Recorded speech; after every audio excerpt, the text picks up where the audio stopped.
वर्षा ऋतुर आगमन समग्र मनुष्य जाति मनरे जेतिकी खुशी आनिदिए सेहीपरि अनेक जीवजंतुଙ୍କ मनरे मध्य आनंद भरिदिए। आपण जानती कि केवल वर्षा ऋतुरे ही जीवजंतु मानकर संख्या अन्य ऋतु अपेक्षा सर्वाधिक होइथाए। वर्षा ऋतुरे केते प्रकार कीटपतंग जे सृष्टि होई जाती ताहा कहि हेबो नाही। तेबे वर्षा ऋतुरे आम पई चिंतार विषय पालटिथिबा तेलुणी पोको अथवा गौडुणी पोको विषय रे एही वीडियो रे आलोचना करिबा। आपण माने देखिथिबे जे वर्षा ऋतुरे बहुत सारा तेलुणी पोको किंबा गौडुणी पोको घर भितर को चली आसंती। रेड कलर रो एही पोको गुडी को रेड मिलीपीड्स एवं कला रंगर एही पोको गुडी को येलो स्पॉटेड मिलीपीड्स कहंती।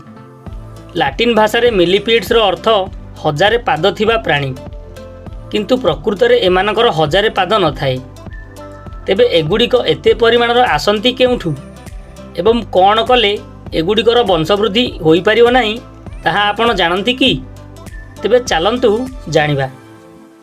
एगुड़िक मुख्यतः सन्तसंतिया स्थान यथा जेउठारे पचासड़ा पनीपरिबा चोपा डालपत्रर पचासड़ा अंश गाई छेली आदिंगर गोबर पड़ी थाए सेहिठारु ही एमानकर वंशवृद्धि होई थाए।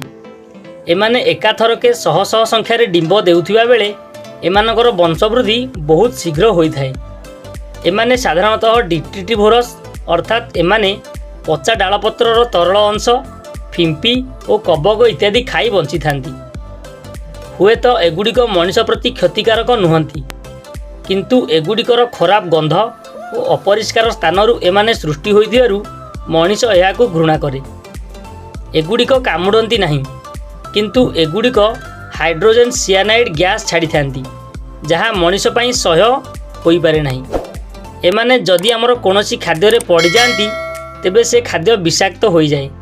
एही कारणरू एमानकर प्रेडाटर्स नाहांती, अर्थात एगुड़िकु केही भी खाई न थांती। रेड मिलीपीड्स गुड़िक किछि किछि 5 रु 7 वर्ष पर्यंत बंची थांती और एगुड़िकर लंब प्राय 8 रु 12 इंच पर्यंत होई जाए। जेउ स्थानरू एमाने सृष्टि हुअंती सेही स्थान रे ब्लीचिंग पाउडर फिनाइल अथवा कीटनाशक छिंची सेगुड़िकर वंशवृद्धि को रोका जाई पारिबो। एगुड़िकु घर को जेउ द्वार देई प्रवेश करिवार आशंका थाए सेठारे ग्रीस लेपि दियंतु, जद्वारा कि सेमानकर गोड़ खसिबा कारणरू सेमाने चढ़ी भितर को आसी पारिबे नाही। आशा करुछि एही वीडियोटी आपनकु निश्चित पसंद आसीथिबो।